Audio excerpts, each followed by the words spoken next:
एक तरफ रूस के पास हथियारों की कमी हो रही है, दूसरा वो जिस वॉर प्रैक्टिस को आजमा रहा है वो हर बार फेल साबित हो रही है। यह प्रैक्टिस है दुश्मन देश की कैपिटल या बड़े शहरों को टारगेट करने की।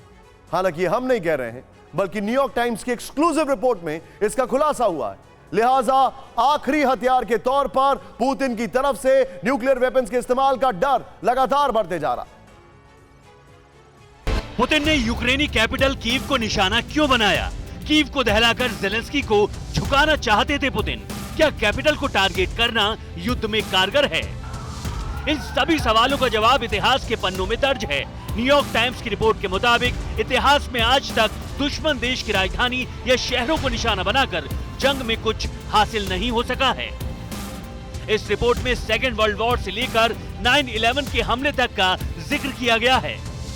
सेकेंड वर्ल्ड वॉर के वक्त शहरों को टारगेट करने की प्रैक्टिस शुरू हुई। इसके बाद से लगातार युद्ध में इस टैक्टिक्स का इस्तेमाल हो रहा है। सेकेंड वर्ल्ड वॉर में नाजी सेना ने लंदन पर हमला किया।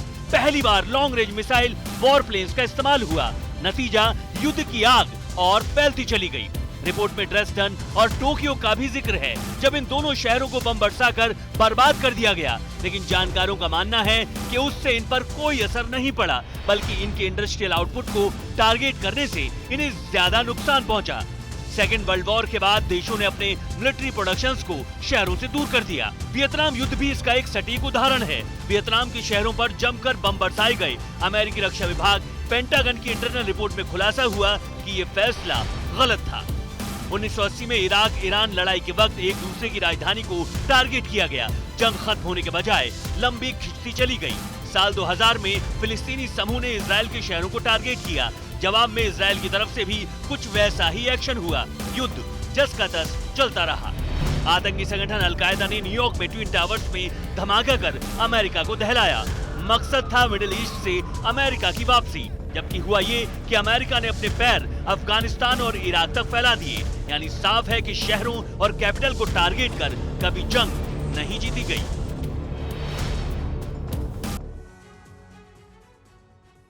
सोचिए आप, यानी अगर शहरों पर अटैक करेंगे तो उससे बहुत फर्क नहीं पड़ेगा, लेकिन रूस के पास हथियारों की कमी है।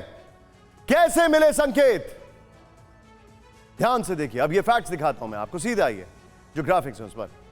हमले उतने घातक नहीं थे जितने हो सकते थे। कैसे मिले ये संकेत?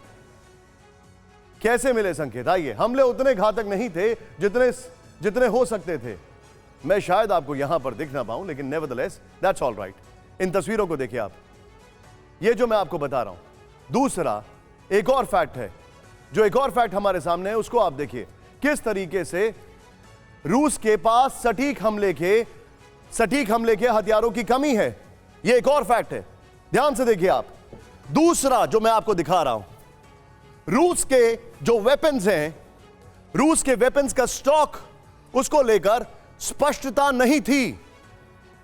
रूस के वेपन्स के स्टॉक को लेकर स्पष्टता नहीं है। फिर ज्यादातर हमले अनगाइडेड मिसाइल से हुए, जिनको कहते हैं डम बॉम्ब्स, जिनमें कोई जियो टैगिंग फैसिलिटी नहीं होती है। इसका मतलब उनके पास चिप्स की कमी है। सटीक हमला ना करने वाली मिसाइल से हुए हैं ये हमले। कुछ हमले सोवियत युग के मिसाइल से हुए हैं, रशियन एरा, सोवियत एरा जिसे कहते हैं। रूस शुरू में ही सटीक हथियारों का इस्तेमाल कर चुका है, यह भी फैक्ट है। रूस की आर्म्स इंडस्ट्री इलेक्ट्रॉनिक्स पार्ट्स के आयात पर निर्भर है। आर्थिक प्रतिबंधों के चलते पार्ट्स की सप्लाई प्रभावित हुई है। पार्ट्स की कमी के चलते रूस अनगाइडेड हथियारों पर निर्भर है। रूस ईरान से मिलिट्री ड्रोन्स खरीद रहा है। रूस नॉर्थ कोरिया से आर्टिलरी और शेल्स खरीद रहा है, रॉकेट्स खरीद रहा है, यह भी कहा गया है।